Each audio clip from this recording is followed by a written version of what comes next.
Graças a Deus pela bênção e o privilégio de estudar nesta manhã a palavra de Deus. E hoje nós vamos tratar da primeira e da segunda carta de Paulo a Timóteo. Temos estudado aqui as manhãs, a pastora Arival e eu, sobre panorama bíblico. A pastora Arival está ministrando o Antigo Testamento e nós o Novo Testamento. E hoje vamos ter uma visão panorâmica destas duas cartas de Paulo a Timóteo. Duas cartas de Paulo a Timóteo. Vamos ler capítulo 1, versos 1 e 2 da primeira carta, a título de introdução. 1 Timóteo, capítulo 1, versos 1 e 2. Vamos juntos? Paulo, apóstolo de Cristo Jesus, pelo mandato de Deus, nosso Salvador, e de Cristo Jesus, nossa esperança. A Timóteo, verdadeiro filho na fé, graça, misericórdia e paz, da parte de Deus Pai e de Cristo Jesus, nosso Senhor. Amém. Bom, esta carta de Paulo a Timóteo, as duas cartas, bem como a carta de Tito, são chamadas de cartas pastorais. Cartas pastorais. E esse título foi dado pela primeira vez na história da igreja, já muito tarde, por Tomás de Aquino. Mais de 1200 anos depois que Paulo escreveu essa carta. É que esta carta recebe o título de carta pastoral pela primeira vez. Porque estas cartas de Paulo a Tito e a Timóteo diferem das demais cartas que ele escreveu. Há cartas, por exemplo, que têm um tom eminentemente doutrinário e teológico, como a carta aos Romanos. Há uma carta que tem um tom eminentemente exortativo, como a 1 Coríntios. Há cartas que têm um foco específico, por exemplo, tratar sobre a doutrina da igreja, que é Éfeso, outra, a doutrina da cristologia, que é Colossenses.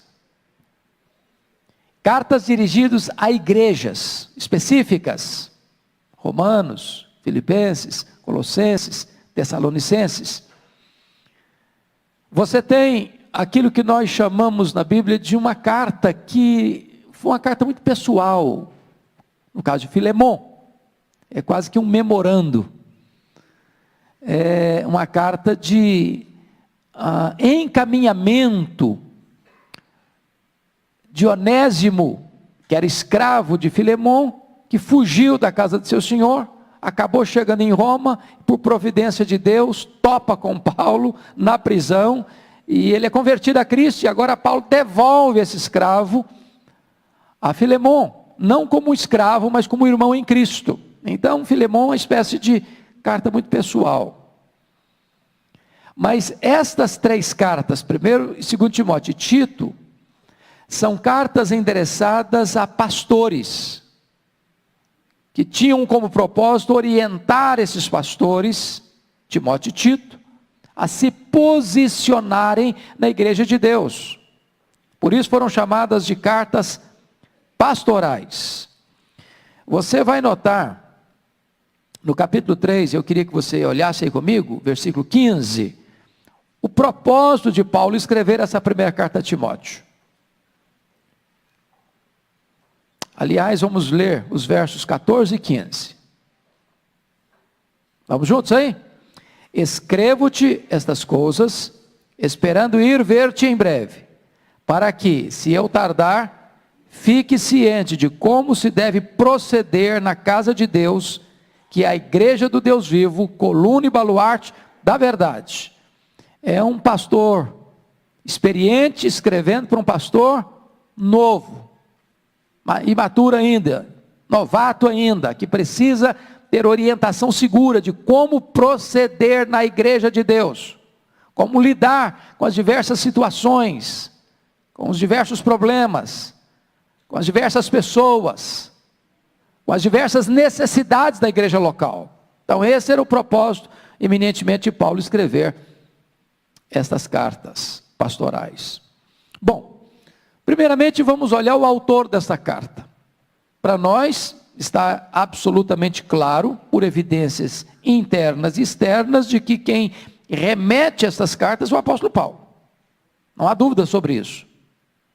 Entretanto, a partir do século XIX, onde há uma explosão do liberalismo teológico no mundo, onde os teólogos liberais, numa espécie de nova leitura da Bíblia, começam a questionar tudo. E então, alguns escritores liberais colocaram em dúvida a autoria paulina destas cartas. E o problema principal que eles colocaram é que os registros contidos nessas duas epístolas não combinam, não se encaixam cronologicamente com o livro de Atos dos Apóstolos, que é o livro da história da igreja. Por quê? Porque o livro de Atos dos Apóstolos encerra, no capítulo 28, com o apóstolo Paulo preso em Roma. E na cabeça desses pensadores, o martírio de Paulo se deu nessa prisão, na primeira prisão. Ora, se o martírio de Paulo se deu de fato nessa primeira prisão, e eu estou falando aí por volta dos anos 61, 63, não é isso mesmo, reverendo? O senhor me ajuda aí, viu? 61, 63, porque ficou 2 anos preso. Então, de fato, não daria para Paulo ser o autor dessas epístolas. Porque o que está registrado aqui não combina com essa data cronológica. Entretanto, nós temos plena convicção de que Paulo não é martirizado nessa primeira prisão. Porque vocês podem notar, até em Filipenses capítulo 1, o interesse de Paulo em sair dessa prisão, pedindo oração para sair dessa prisão. E de fato saiu dessa primeira prisão.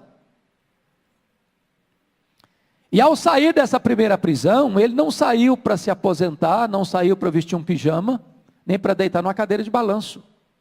Ele saiu para fazer a 4ª viagem missionária. Ele saiu deixando Timóteo em Éfeso, que era a capital da Ásia Menor, onde havia uma promissora igreja, aliás, a igreja que já havia suplantado em termos de importância missionária, tanto Jerusalém quanto a Antioquia da Síria, porque estava sendo a plataforma de plantação de igreja em toda a província da Ásia, e nós lemos no livro de Apocalipse, pelo menos 7 dessas igrejas, mais 2 que não são mencionadas lá, que é Colossos e Hierápolis. Quando Paulo sai dessa primeira prisão, ele deixa Tito em Creta, para colocar as coisas em ordem lá e escolher a liderança das igrejas daquela ilha. É nesse interregno que acontece o incêndio de Roma, no dia 17 de julho do ano 64, e é depois do incêndio de Roma, é que o apóstolo Paulo é caçado, é preso, e é colocado agora, não numa prisão domiciliar como a primeira, mas é colocado numa masmorra, a masmorra mametina, conhecida, masmorra mametina, que pode ser visitada até hoje, para quem vai a Roma. E essa prisão segunda de Paulo, diferente da primeira, ele não tinha as liberdades que tinha na primeira prisão, onde ele recebia pessoas, onde ele discipulava pessoas, onde ele tinha uma certa liberdade. Agora ele está preso como alguém que vai ser condenado à morte. E se vocês notarem na segunda carta de Paulo a Timóteo, ele não tem expectativa de sair dessa prisão, ele tem certeza que vai morrer. Então difere completamente da primeira para a segunda prisão. Estou argumentando isso para dizer para vocês que os teólogos liberais estão equivocados quando põem em dúvida a autoria paulina das cartas pastorais. Eles não entenderam a questão da cronologia da vida do apóstolo. Então, eu estou dizendo isso para reafirmar com você a nossa convicção inabalável de que, de fato, o apóstolo Paulo é o autor destas cartas pastorais. Que cartas? 1º e 2º Timóteo e Tito. Qual o destinatário dessa carta? Bom, também está claro. Versículo 2. A Timóteo, verdadeiro filho na fé, graça, misericórdia e paz, da parte de Deus Pai e do Senhor Jesus Cristo, nosso Senhor. Nós temos um registro muito interessante sobre a biografia desse moço. Primeiro, ele era de que cidade? Quem se lembra? Onde ele nasceu? Onde ele nasceu? Cidade de? Só 10 de cada vez, senão eu fico confuso. Cidade de Listra. Listra ficava em que província do império? Província da Galácia. Galácia do Sul, onde Paulo foi, com Barnabé, realizar a primeira viagem missionária. Lembram disso? Antioquia da Pisídia, Icônio, Listra e Derbe. Certo? Ele era filho de quem? O pai dele era grego, a mãe dele chamava-se Eunice, uma judia. O pai possivelmente não era um homem convertido, a mãe convertida. E alguns dizem, então, é por isso que você vai começar a entender que a formação espiritual de Timóteo não passa pelo pai, mas passa pela mãe e pela avó. Eunice era mãe, Lloyd era avó. Na segunda carta a Timóteo, Paulo diz que havia uma fé sincera na sua mãe, na sua avó, que foi transmitida para ele. E eu acho isso maravilhoso. Nós estamos vendo 3 gerações aqui. A avó ensina a mãe ensina o filho. Olha aí que coisa maravilhosa. Essa conexão de passar o bastão do evangelho para os filhos e para os netos. Então, eu quero dizer com isso que Timóteo cresceu bebendo o leite da piedade. Timóteo cresce num lar, diríamos nós, piedoso. Entretanto, porque seu pai era grego, dá-nos muita pista para dizer que Timóteo não era um judeu como os demais, porque muito provavelmente ele não frequentou uma sinagoga. Por que sabemos disso? Porque Timóteo não tinha sido circuncidado ainda. Lembram disso? Ele não tinha sido circuncidado. Então é muito provável que a Bíblia não nos deixa claro isso, e onde a Bíblia não tem voz, nós não deveríamos ter ouvidos, que se Timóteo não tinha sido circuncidado, é porque talvez houvesse alguma resistência, até da parte de seu pai. Mas o lar, em havendo resistência, deve ser o quartel-general da educação cristã. Aliás, continua sendo até hoje. Muito embora a avó e a mãe passassem para Timóteo os valores da fé cristã, a conversão de Timóteo se dá com o apóstolo Paulo. Por quê? Porque Paulo o chama de verdadeiro filho na fé. Então foi quando Paulo passou por lá, na primeira viagem missionária, é que Timóteo escuta o evangelho, escuta o apóstolo Paulo, e ali ele tem uma experiência verdadeira, profunda, genuína de novo nascimento. Lição aprendida. Lição aprendida. o fato dos nossos filhos conhecerem a verdade, de terem até uma vida religiosa, entre aspas, piedosa, no sentido de não se renderem, se entregarem aos desvios de conduta, ou ao mundanismo, não significa necessariamente que eles já estão convertidos. Conversão não é apenas uma questão de educação religiosa. Conversão é uma obra sobrenatural do Espírito Santo. Ou seja, pode existir muita gente hoje que, né, pastor Orival, está redondinho na sua conduta religiosa e ainda não está convertido.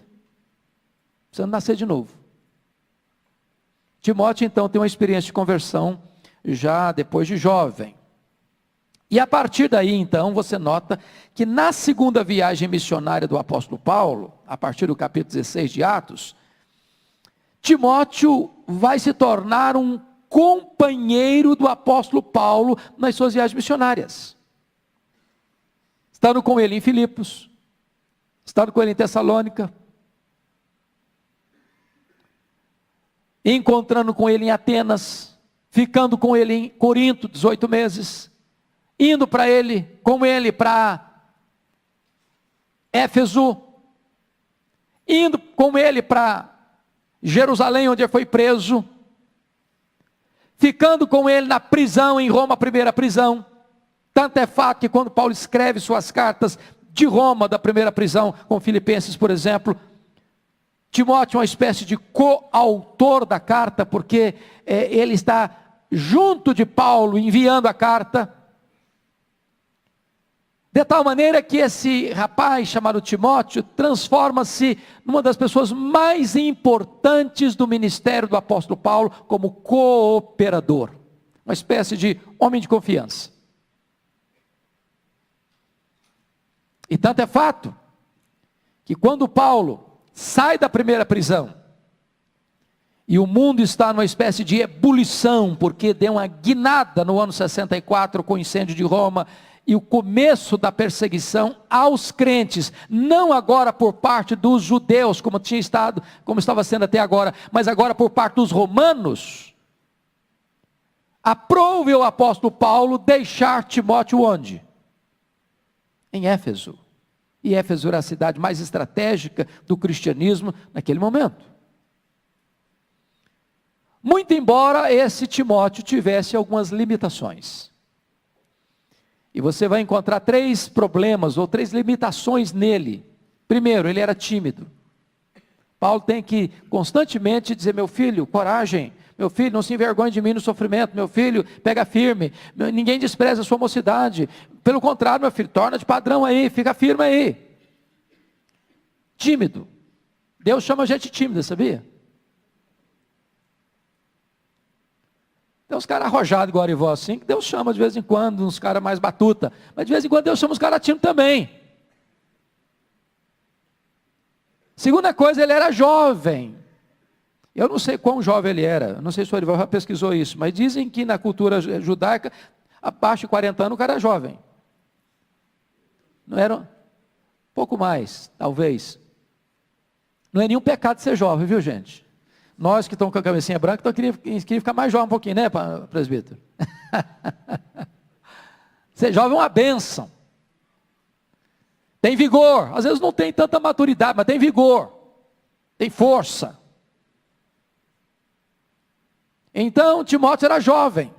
Não há pecado em ser jovem. Aliás, ele diz: ninguém despreza a tua mocidade. Ou seja, não é porque você é jovem que as pessoas vão deixar você de lado, ou desprezar você, menosprezar você, rejeitar você, porque a autoridade do ministério não está na idade, está na palavra de Deus. É por isso que Davi diz que eu sou mais sábio do que os velhos, porque eu guardo a tua lei.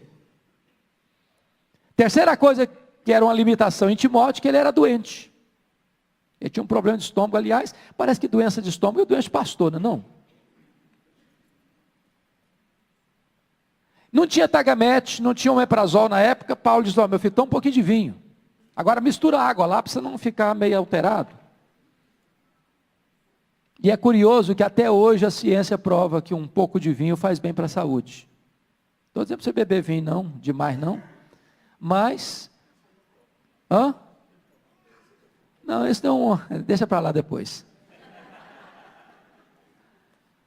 A questão básica é que Timóteo então tinha 3 limitações.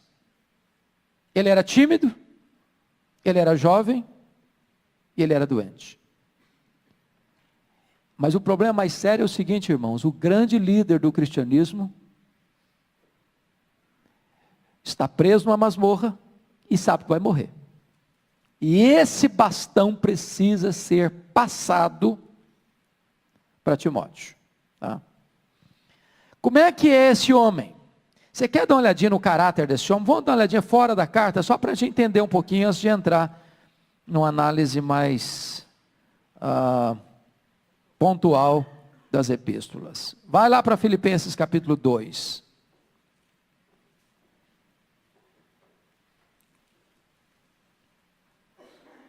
Versículo 19.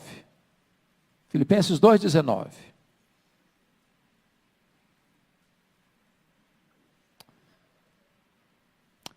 Olha aí o verso 19. Espero, porém, no Senhor Jesus, mandar-vos Timóteo o mais breve possível, a fim de que eu me sinta animado também, tendo conhecimento da vossa situação.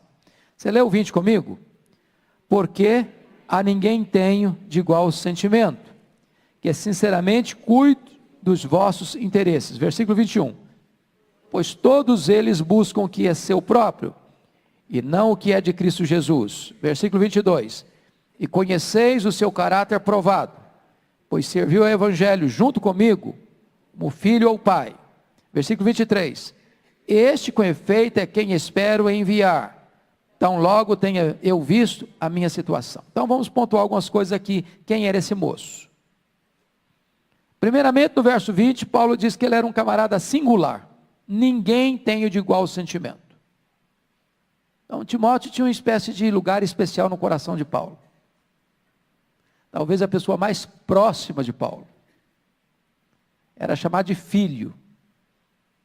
Como se Paulo tivesse adotado como filho.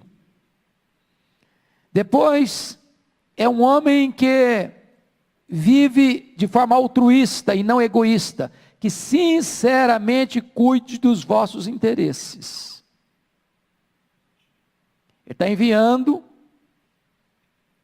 Timóteo, dizendo que não tem ninguém como ele que cuide dos interesses dos crentes, em vez de cuidar dos seus próprios interesses, porque note comigo, no verso 21, pois todos eles buscam o que é seu próprio e não o que é de Cristo. Então Timóteo buscava não o que era seu próprio, mas buscava os interesses dos crentes e os propósitos e a vontade de Cristo. E mais, olha comigo aí, o versículo 22, e conheceis o seu caráter provado. Caráter provado. Então, e não obstante ser jovem, ele não era imaturo. Ele era um homem maduro na fé. Caráter provado. Mas veja outra coisa interessantíssima aqui. Pois serviu ao Evangelho juntamente comigo como filho ao Pai. A quem Timóteo serviu? Aqui tem um ponto muito importante para hoje. É muito comum hoje você encontrar pessoas servindo aos seus líderes. O camarada ocupa uma posição de chefia, de uma grande liderança, e ele tem homens que servem a ele. Paulo não tinha essa visão. Timóteo serviu ao Evangelho com ele. Timóteo não serviu a ele. Serviu ao Evangelho, juntamente com ele. Vocês estão entendendo a diferença?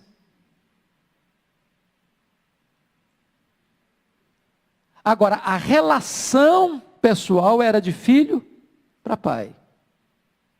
Mas ele estava servindo ao Evangelho. Há toda a diferença, irmãos. O Evangelho mostra isso.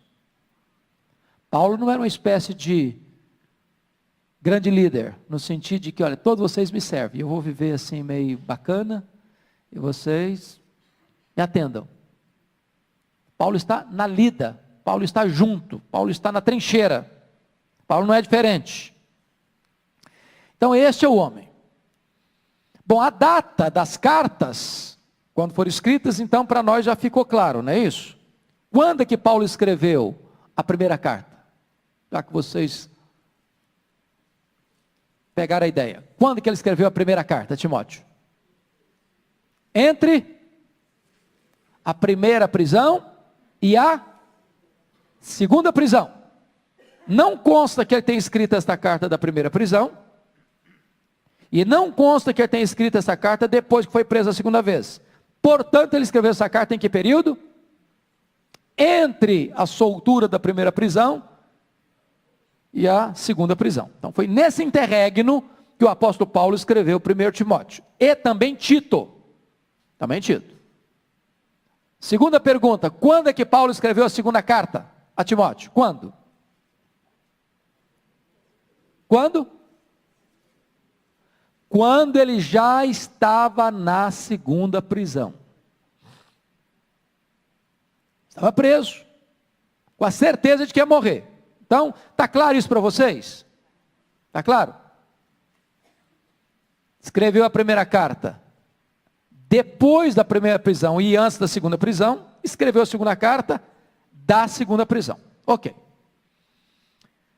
Vamos dar uma olhadinha nas principais ênfases, porque eu quero carregar um pouquinho mais na segunda carta do que na primeira. Eu só quero passar bem rapidamente na primeira carta.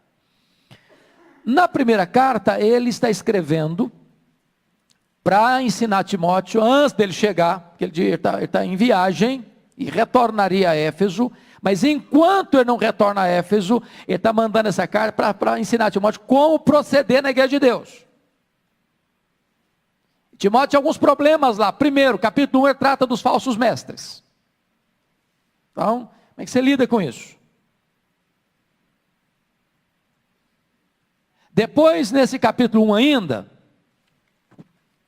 você vai perceber comigo, que, além de abordar a questão dos falsos mestres, já logo aí no capítulo 3, ele dá o seu testemunho. No versículo 12 a 17, de como Jesus Cristo considerou fiel, designando-o para o ministério. E ele faz questão de recordar quem ele era antes. No versículo 13, um blasfemo, um perseguidor, um insolente. Mas aí, diante disso, ele diz que transbordou a graça de nosso Senhor na direção dele. Irmãos, Deus surpreende a gente. Porque vocês lembram quem era esse camarada chamado apóstolo Paulo antes? A Bíblia diz que ele era uma fera. Uma fera. Que ele entrava nas casas e arrastava homens e mulheres e jogava na cadeia. Que ele entrava dentro da sinagoga, metia o chicote nos crentes, e dizia para ele o seguinte: ou você nega Jesus ou eu te mato. E forçava os crentes a blasfemar. Na hora que esses presos iam ao julgamento, ele dava o seu voto, quando os matavam. E ele fez isso não com poucas, mas com muitas pessoas. Mandou matar muita gente. O cara tinha sangue nas mãos. E você podia pensar, bom, um homem desse, um monstro desse, tem que ir para o inferno, tem que pagar, tem que sofrer. Aí Deus pega esse monstro e falou, pois é, agora eu vou fazer de você o maior apóstolo. Já pensou um negócio desse? Você faria um negócio desse? Se dependesse de você, você pegaria a pior pessoa que você conhece para fazer dela o principal instrumento de pregar a mensagem do amor, da graça, da bondade, da misericórdia de Deus. Você ia pegar uma gente boa, que nasceu num berço tranquilo. Deus surpreende a gente. E a melhor explicação para entender isso é que Deus escolheu você. Deus escolheu a mim. Gente ruim. Gente ruim, barro ruim. Nos dá a sua graça e nos salva. Não é maravilhoso isso? Pois bem, um dos versículos mais lindos da Bíblia, aí, 1 Timóteo 1,15. Vamos dar uma lidinha nesse 1,15? Vamos lá? Fiel, vamos juntos? Fiel é a palavra e digna de toda aceitação. Que Cristo Jesus veio ao mundo para salvar os pecadores, dos quais eu sou o principal. Isso é um resumo do Evangelho. Pois bem, quando chega no capítulo 2, Paulo vai mostrar como é que Timóteo deve lidar com as autoridades constituídas. Vou brigar com elas? Vou xingá-las? Vou orar por elas. E não é fácil não, viu, irmãos? Tem hora que você fica com raiva, fica não? Tem hora que dá vontade de falar mal. Hã? Só dá vontade, não fala mesmo, né? Aí Paulo diz que você deve orar. E agora pense bem no que Paulo está dizendo aqui no capítulo 2, olha aqui. Antes de tudo, pois exorto que se use a prática de súplicas, orações, intercessões, ações de graça em favor de todos os homens, em favor dos reis, de todos que se acham investidos de autoridade. E sabe quem está lá no topo do comando de Roma nesse momento? Quem lembra? Nero. Quem era Nero? Não tem nem classificação para você descrever esse cara. Não tem nem jeito de classificar. O cara mandou matar a mãe, Agripina, mandou matar muita gente da família dele. O cara era louco, era devasso, era um monstro. Lá não, por isso eu não oro não. Quer mais é que ele morra. Já pensou um negócio desse? E aí Paulo começa a mostrar que além de você orar pelas autoridades constituídas, ele mostra a necessidade de postura correta no culto, dos homens, das mulheres, versículos 8 a 15. Quando chega no capítulo 3, ele começa a mostrar para Timóteo os critérios para escolher a liderança da igreja. E ele diz no verso 1, fiel é a palavra, se alguém aspira ao episcopado, excelente obra almeja, entendendo que episcopado aqui não é diferente de presbiterato, porque na cabeça de Paulo, bispo, episcopos, presbítero e pastor, são a mesma pessoa. Ele deixa isso claro em Atos 20, onde ele se dirige aos presbíteros de Éfeso, no capítulo 20, 17, chama-os de bispos, no versículo 28, e diz que o ministério deles é pastorear a igreja de Deus, ou seja, pastor, bispo e presbítero não são cargos, funções hierárquicas. É bem verdade que nesta carta de Paulo a Timóteo, capítulo 5, versículo 17, confira comigo, ele faz uma distinção entre presbíteros regentes e presbíteros docentes, e a igreja presbiteriana tem muito claro isso. 5,17, pode ler comigo? Devem ser considerados merecedores de dobrados honorários os presbíteros que presidem bem, com especialidade os que se afadigam na palavra e no ensino. Então existiam os presbíteros que tinham presidência e os presbíteros que tinham docência. E hoje nós continuamos com esse título de presbíteros para os regentes e chamamos de pastores os docentes, muito embora pastor é presbítero e presbítero é pastor. Pois bem, a primeira coisa que ele diz no capítulo 3:1 é que não é pecado alguém desejar ser um presbítero. Se alguém aspira, se alguém deseja, aí ele diz, excelente obra almeja. Então, primeiro é uma coisa boa. Agora, tem uma coisa, não é plataforma de privilégio, é campo de serviço. É a obra, né? Não é o cargo, é a obra. E a palavra obra aí, na língua grega, traz a ideia de ser aquela obra, a mesma de um cabo de enxada, que você sua camisa. Não é uma obrazinha qualquer tamanho, é trabalho, é esforço, é empenho, é dedicação, é esmero, vai custar um preço. Aí, ele vai trabalhar depois disso, no versos 2 em diante, as qualificações. E eu chamo a sua atenção para o versículo 2. É necessário, não é uma questão assim, condicional. Não é apenas uma recomendação. É uma necessidade. E quando você nota as qualificações desse líder, eu chamo a sua atenção que a ênfase recai muito mais na vida do que no performance. Muito mais no caráter do que na intelectualidade. Porque todas as qualificações estão passando pela vida, pela família, pelo caráter, pela postura, pelas atitudes, e apenas uma menção: seja apto para ensinar. Então, poderíamos resumir assim: a vida do líder é a vida da sua liderança.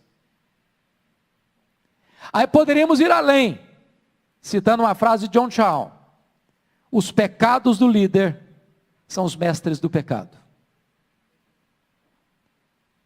Porque o líder peca contra o maior conhecimento. Por isso ele é mais responsável diante de Deus. Depois você vai notar, no verso 8 em diante, que ele vai seguir também as qualificações para os diáconos. E há uma coisa, pastor Arival, que eu me alegro profundamente, vim conhecer aqui em Pinheiros. Eu acho que a igreja de Pinheiros está corretíssima, seguindo uma orientação bíblica. Está aqui no versículo 13. Você pode ler o 13 comigo? Pois os que desempenharem bem o diaconato, não, nem esse versículo eu quero não.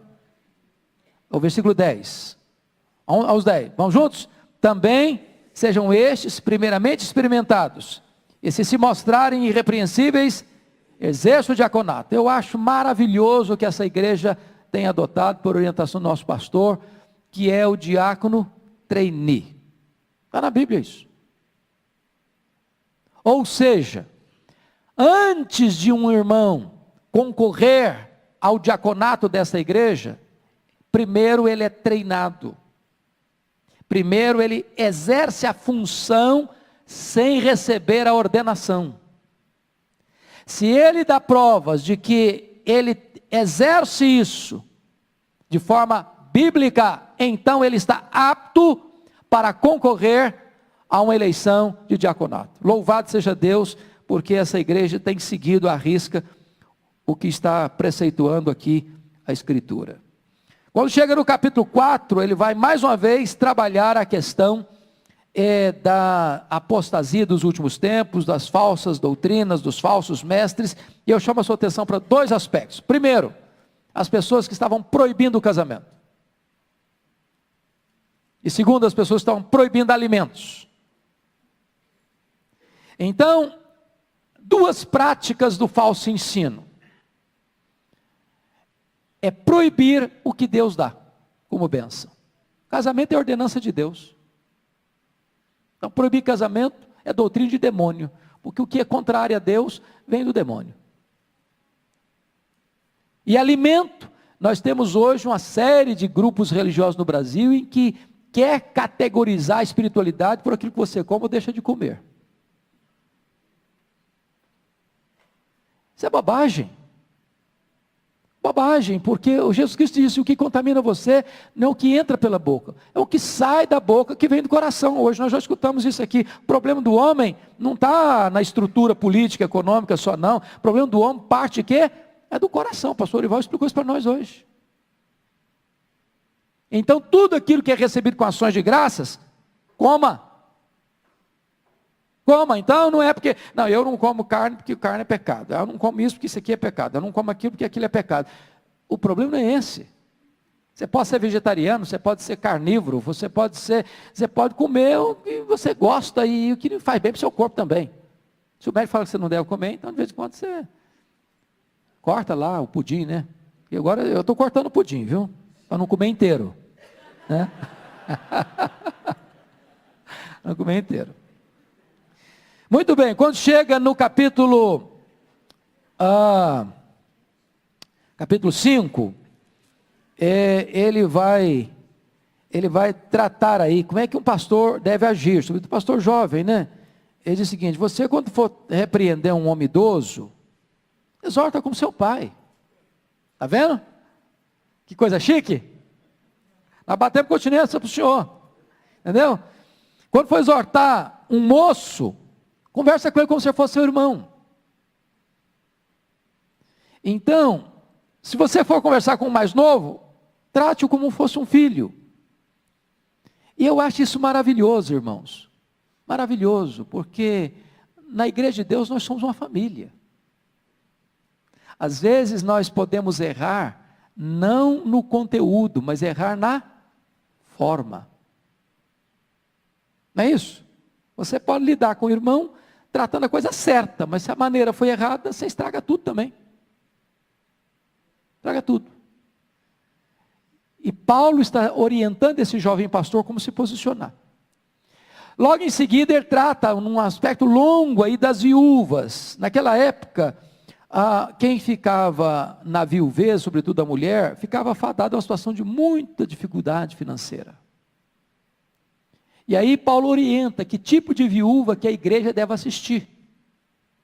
E aí Paulo começa a dizer que a família não deve transferir a responsabilidade para a igreja de assistência às viúvas, se essa família tem condições de cuidar dessa viúva. Ou seja, não passe para a igreja aquilo que a família pode fazer. E eu acho maravilhoso que é nesse contexto aqui de assistir as pessoas necessitadas da família, que Paulo dá um dos mais importantes princípios do 5:8. Você pode ler o 5:8 comigo? Vamos juntos? Ora, se alguém não tem cuidado dos seus, especialmente dos da própria casa, tem negado a fé, e é pior do que o descrente. Então, deixa eu fazer uma perguntinha aqui. Quem tem pai e mãe vivos ainda? Levanta a mão. Glória a Jesus. Fazer outra perguntinha. Seu pai e sua mãe têm situação financeira pior do que você? Agora não precisa levantar a mão não. Se tem, faça-me o favor de ajudar seu pai e sua mãe. Não deixe os velhinhos passar necessidade.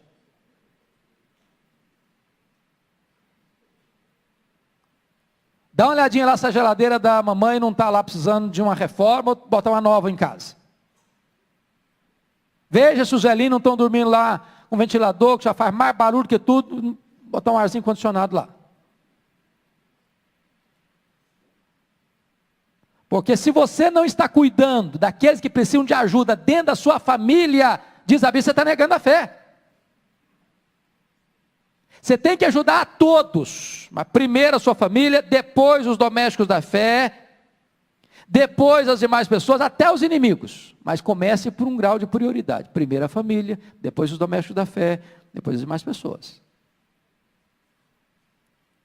Eu escutei a pastora Arivaldi, um presbítero lá em Vitória, que eu gostava muito da fala dele. Ele disse o seguinte, agora mudando um pouco a casaca. Por exemplo, ele diz, ajudar filho, no sentido de, eu estou juntando uma herança boa para deixar para os meus filhos. Isso aí não é vantagem nenhuma, isso é lei. Isso é lei. Depois que você morrer, o que é seu, vai ser dos seus filhos mesmo. Não está fazendo favor nenhum para eles. Isso é lei. Agora, se você é pai, se você é mãe, seu filho está passando uma magrela, e você não ajuda, tem que ajudar enquanto você está vivo. Enquanto seu filho, sua filha, pode dar um abraço em você e dizer, muito obrigado. Você me socorreu na hora oportuna. O apóstolo Paulo está dizendo que isso é ter uma fé ativa. E agora, finalmente, no capítulo 5, Paulo orienta Timóteo como é que ele vai lidar com os ricos da igreja. E a primeira coisa que ele fala para Timóteo trabalhar, olha aí comigo, não é no capítulo 5 não, irmãos, desculpa, capítulo 6, versículo 17, você pode ler comigo 17 e 18, vamos lá? Exorta aos ricos, presente século, não sejam orgulhosos, nem depositem a sua esperança na instabilidade da riqueza, pois é em Deus que tudo nos proporciona ricamente para o nosso aprazimento.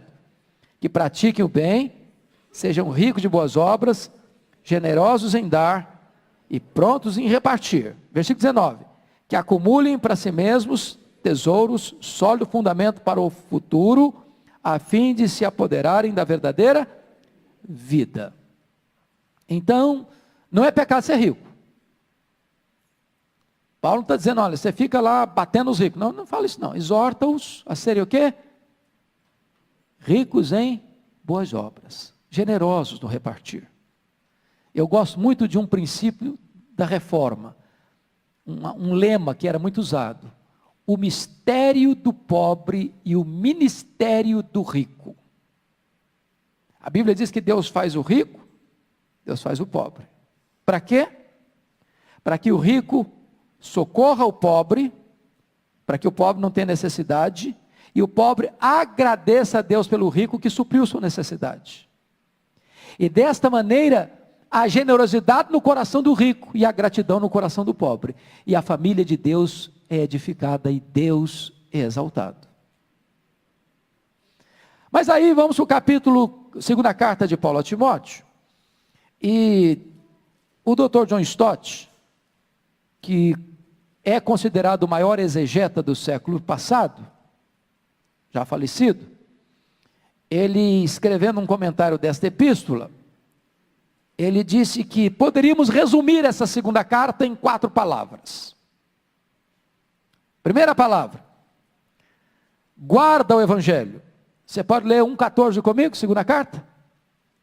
Vamos lá? Guarda o bom depósito, mediante o Espírito Santo, que habita em nós. Segunda palavra, sofre pelo Evangelho. Você pode ler comigo, versículo 2, 3. Participa dos meus sofrimentos como bom soldado de Cristo. Terceira palavra, permanece no Evangelho. Pode ler comigo 3, 14. Tu, porém, permanece naquilo que aprendeste e de que foste inteirado, sabendo de quem aprendeste. Quarta palavra, prega o Evangelho. Capítulo 4, verso 2. Você pode ler comigo? Prega a palavra, insta, quer seja oportuno, quer não, corrige, repreenda, exorta. Então eu queria que vocês pelo menos decorassem essas 4 palavras hoje. Dá para decorar? Capítulo 1, guarda. Capítulo 2, sofre. Capítulo 3, permanece. Capítulo 4, prega. Só vocês agora, vamos lá? Capítulo 1, guarda. Capítulo 2, sofre. Capítulo 3, permanece. Capítulo 4, prega. Vamos entender o contexto agora. Paulo está com o pé na cova. Paulo está na antessala do martírio. Paulo sabe que vai morrer. Paulo precisa passar o bastão para Timóteo. E agora ele sabe dos problemas. E eu quero levantar os problemas aqui na carta. Por favor, olhe comigo. Primeiro problema que está acontecendo aqui. Capítulo 1, versículo 8. Você pode ler comigo? Não te envergonhes, portanto, do testemunho de nosso Senhor, nem de seu encarcerado, que sou eu. Pelo contrário, participa comigo dos sofrimentos a favor do Evangelho, segundo o poder de Deus. Se ele está dizendo isso para Timóteo, não te envergonhes, o que você acha que Timóteo está tendo agora? Vergonha. A segunda prisão de Paulo é totalmente diferente da segunda prisão. Por quê, irmãos? Por quê? Quem estava por trás da primeira prisão de Paulo? Quem? Os judeus. Era uma perseguição o quê? Religiosa. Quem está por trás da segunda prisão de Paulo? Os romanos. O próprio imperador. A máquina política. Portanto, qualquer ligação com Paulo, afinidade com Paulo, representa o que para essa pessoa? perigo, ameaça, prisão, morte, martírio. Olha o problema aí. Veja comigo agora, por favor, qual estava sendo a reação na Ásia. Éfeso ficava onde mesmo? Onde ficava Éfeso? Na Ásia, capital da Ásia. Olha aí o que estava acontecendo na Ásia. Versículo 15, 1,15. Vamos juntos? Estais ciente de que todos os da Ásia me abandonaram. Dentre eles, Cito, Figelo e Hermógenes. Quantos da Ásia que tinham abandonado Paulo? O negócio não era brincadeira, não. Deixaram o pastor Orival sozinho. Entenderam o negócio? E ele está mandando Timóteo para o meu filho, não se envergonhe não. O pessoal está debandando, o pessoal está indo embora. O pessoal não tem coragem de se associar comigo não. Mas fica firme aí, meu filho, não se envergonha não. Estão entendendo a gravidade do momento? Mas tem mais, tem mais. Olha aí comigo, por gentileza, no capítulo 2, versículo 9. Pode ler comigo aí? Pelo qual estou sofrendo até algemas como malfeitor. Contudo, a palavra de Deus não está algemada. Agora chama a sua atenção para esse ponto. Estou sofrendo até algemas como o quê? Malfeitor. O que é malfeitor? Bandido, não? Bandido. Bandido. Mas malfeitor de quê? Que tipo de acusação está pesando sobre Paulo nesse momento?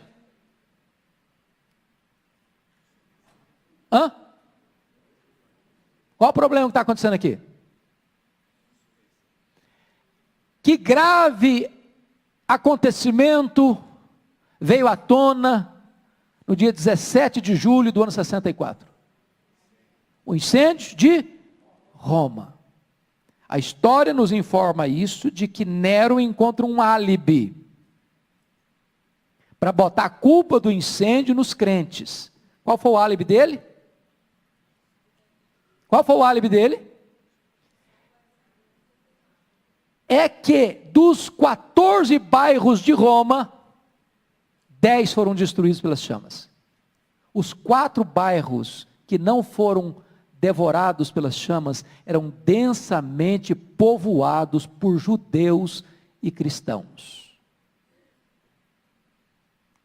Ele pega o álibi, joga a culpa nos crentes, e a partir daí os crentes são caçados, crucificados, amarrados em postes e queimados vivos, devorados à espada, jogados nas masmorras, que eram frias, úmidas, insalubres, e saíam de lá leprosas, ou para o martírio. Paulo sai dessa masmorra para ser decapitado. Por que decapitado? Porque isso era uma espécie de privilégio. Privilégio. Sabe por que ele foi decapitado? Porque ele era cidadão romano. Se ele não fosse, sabe como é que ele morria? Crucificado. E a crucificação é uma forma de morte lenta e assaz dolorosa. Decapitado não, o cara vai lá, bota o pescoço, pum! A dor, sentiu a dor, não tem dor mais.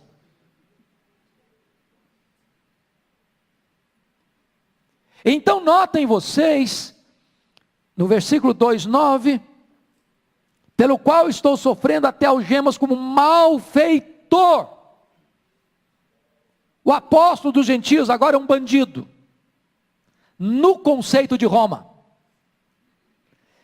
E quem se une a ele, sofre o perigo de ser acusado da mesma coisa, e sofrer o mesmo destino, ser preso e condenado à morte. Esse é o contexto, irmãos, de debandada geral dos crentes, de introdução de falsos mestres, de perseguição iminente. Em outras palavras, o cristianismo, a doutrina, a igreja cristã estava correndo gravíssimo risco de sobrevivência. É por isso que Paulo começa dizendo o seguinte: meu filho, faz o quê primeiro? Guarda o evangelho. Porque em tempo de perseguição, meu irmão, o risco de alguém fugir, de apostatar, não, eu queria o evangelho assim, de prosperidade, né? De saúde, de milagre, eu quero o evangelho que me ajude, esse negócio de sofrer pelo reino, estou fora. Estou fora. Guarda o evangelho. Guardar o evangelho significa o seguinte: você não pode comprometer o conteúdo do evangelho. Você não pode guardar só o que interessa do evangelho. Você não pode guardar só o que traz benefício para você no evangelho. Você guarda o evangelho todo, intacto, sendo fiel a ele, não acrescentando nada, não tirando nada. Guarda o evangelho. Guarda o evangelho. Mas a segunda coisa, irmãos, que é diferente, capítulo 2, é sofre pelo evangelho. Porque tem gente que até guarda, mas a hora que tiver que sofrer, não, eu não guardo também não. E sabe, irmãos, a igreja de Deus é uma igreja mártir. Não é isso que a Bíblia ensina? Atos 1:8, quem lembra? E sereis minhas testemunhas, tanto em Jerusalém, como em toda a Judéia, Samaria e até os confins da terra. Testemunhas aí no grego é martiria, de onde vem a nossa palavra mártir. Então quem não está pronto a morrer por Cristo, não está disposto e nem pode viver para Cristo. Ninguém vive para Cristo, se não está disposto a morrer por Ele. Este evangelho raso, açucarado, cheio de glicerina, que não tem consistência, granítica, que é gelatinosa, esse cristianismo não suporta sofrimento. Não suporta sofrimento. É por isso que está escrito em Apocalipse capítulo 13, que quando surgiu o anticristo, todas as nações da terra vão servir o anticristo, vão adorar o anticristo, vão receber a marca do anticristo, exceto aqueles que têm o selo de Deus. Ou seja, quando a perseguição vem, meus irmãos, ela não destrói a igreja, ela depura a igreja. Sabem por quê?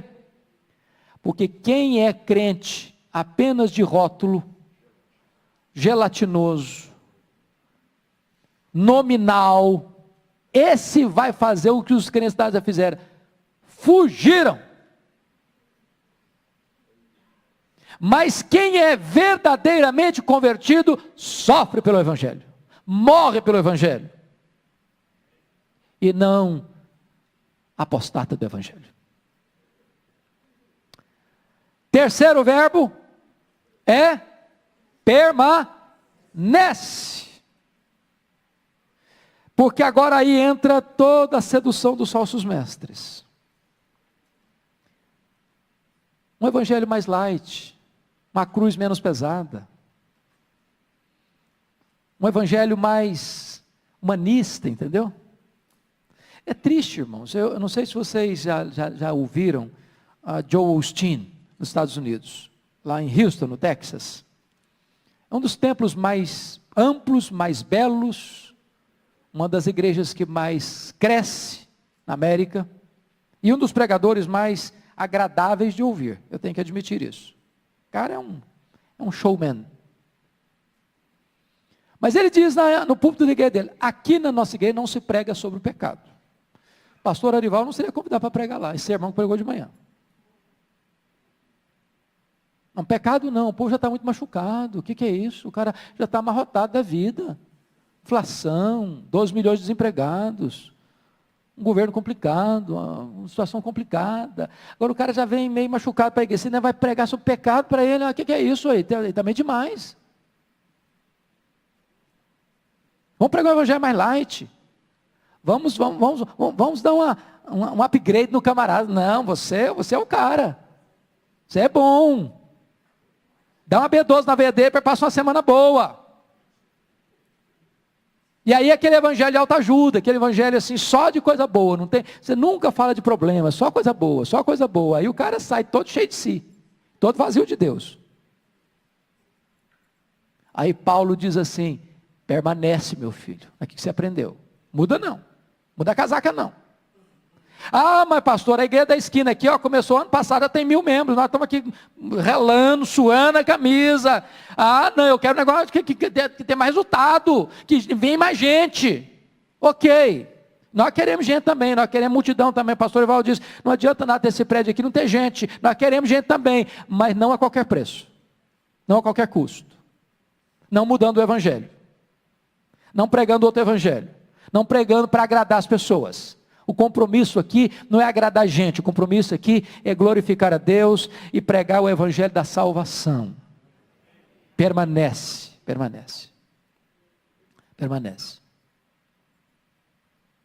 Agora, a última palavra de Paulo a Timóteo, capítulo 4, verso 2 é, prega a palavra.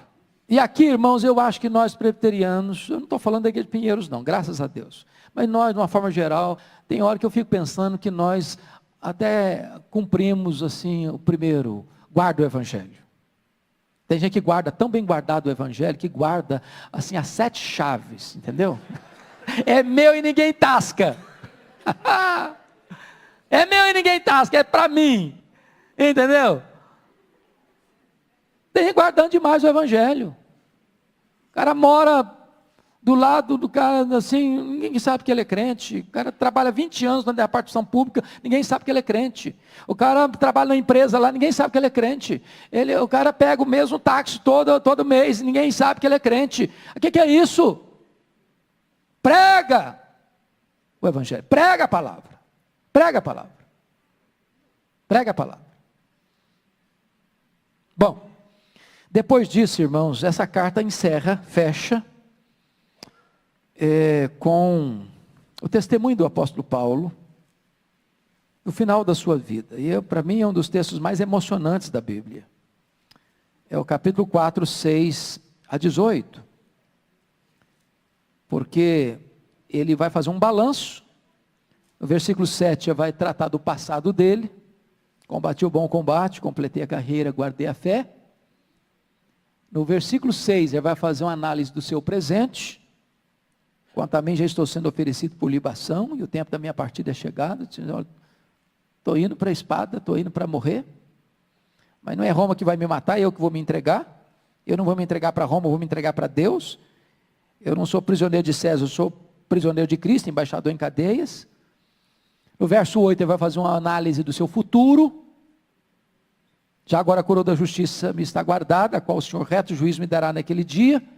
Em outras palavras, eu não estou indo para o cadafalso, eu estou indo para receber a coroa da justiça. E no versos 9 a 18, ele vai mostrar para nós os dramas que ele está vivendo naquela prisão. Primeiro drama, o drama da solidão, versículo 9, procura vir ter comigo depressa. Versículo 21, diz, apressa-te vir antes do inverno. E eu fico assim olhando, meu Deus, se o apóstolo Paulo fosse avaliado hoje pelas lentes da teologia, da prosperidade, ele seria um fracasso. O cara está pobre, o cara está velho, o cara está cheio de cicatrizes, o cara está vivendo uma terrível solidão dentro de uma masmorra. Segundo lugar, eu compartilho o problema do abandono, no versículo 10, porque Demas, tendo amado o presente século, me abandonou. Não é fácil ser abandonado, sobretudo no final da vida, sobretudo na velhice, sobretudo numa prisão, sobretudo por aqueles a quem se dedicou amor. Terceiro lugar, ele vai partilhar conosco o drama da traição. Versículo 14 diz que Alexandre o Latueiro causou muitos males. Foi esse cara que possivelmente delatou o apóstolo Paulo, culminando na sua segunda prisão e consequente martírio. Quarto lugar, ele vai descrever para nós o drama das privações, no versículo 13. E eu fico impressionado, irmãos, que depois de relatar a sua privação emocional, de solidão e de abandono, ele relata duas privações aqui. A privação intelectual, ele está privado dos seus livros, dos seus pergaminhos. E ele me choca, porque ele sabe que vai morrer, ele diz isso no verso 6, mas ele quer estudar mais. Você jamais pode se aposentar do estudo. Jamais. Quem cessa de aprender, cessa de ensinar. Depois ele fala de uma privação que me choca mais ainda, privação física. Ele está numa masmorra, o inverno rigoroso está chegando, diz o verso 21, e ele não tem sequer uma capa para usar. E você sabe que gente velha sente mais frio que gente nova. E eu estou falando do maior apóstolo do cristianismo, que não tem aviãozinho, que não tem BMW, que não tem dinheiro no exterior, que não tem sequer uma capa surrada para usar. Isso nos choca. Ele enfrenta o drama da ingratidão no verso 16. Na minha primeira defesa ninguém foi a meu favor. E talvez um dos maiores dramas da nossa vida cristã é de nós investirmos, já te dou a palavra, nós investirmos em gente e de não termos o retorno de gente. Paulo investiu a vida toda depois da sua conversão, encerra as cortinas da sua vida, colhendo uma grande ingratidão de pessoas. Você e depois você, lá atrás.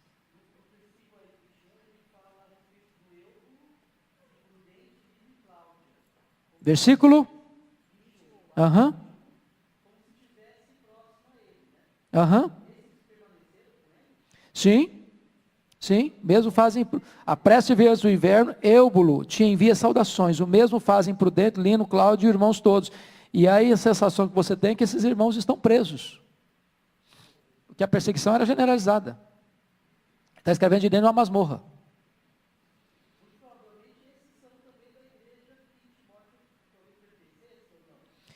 Talvez não, porque note você que ele está escrevendo de Roma.